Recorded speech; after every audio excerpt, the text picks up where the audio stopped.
Merci, Monsieur le Président. Monsieur le Ministre, merci beaucoup pour vos éclairements et merci surtout aux rapporteurs spéciaux, aux rapporteurs pour avis qui mettent en exergue l'importance de ce point d'étape dans l'année, de ce printemps d'évaluation. Quelques commentaires et quelques réflexions. J'aimerais m'associer au Président sur l'importance de progresser rapidement sur le travail interministériel relatif aux devises qui concerne le MEAE, mais aussi d'autres ministères, particulièrement les armées, et qui me paraît primordial. Également au rapporteur spécial Vincent Ledoux sur le recours aux contrats locaux. Je remarque qu'en tant que rapporteur spécial de la mission économie avec Philippe Chassaing, nous sommes arrivés à la même conclusion en ce qui concerne le réseau international de la DG Trésor. Sur la question de la fusion des réseaux à l'étranger, il me semble qu'il est essentiel de s'affranchir d'une lecture purement comptable de la question qui est un peu sempiternelle et qui revient chaque année. Moi, je côtoie les deux réseaux au quotidien et je constate une différence culturelle entre les deux réseaux qui est très conséquente.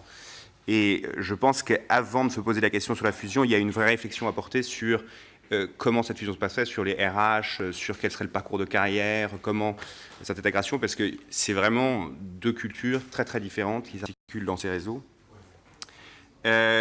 Enfin, je note que le MEAE a fait des propositions de réforme électorale et a proposé notamment la fin du vote par correspondance et compte en faire des économies. Je tiens seulement à remarquer que cette décision-là ne pourrait que être mise en place si jamais une alternative crédible est mise en place. Il y a eu un engagement du vote électronique.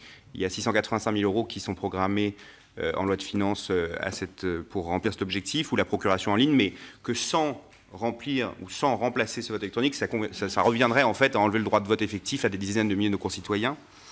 Et j'aimerais savoir si... je trouve ça un peu inquiétant, le manque d'investissement, particulièrement en informatique et particulièrement en numérisation du ministère pour toutes ces fonctions, et particulièrement relatif aux déclarations qui ont été faites par le ministre du Budget, parce que sans cette informatisation conséquente et cette numérisation conséquente, je ne vois pas trop comment ces économies se font sans une réduction considérable de notre influence à l'étranger. Merci beaucoup. Michel Herbillon pour Les Républicains.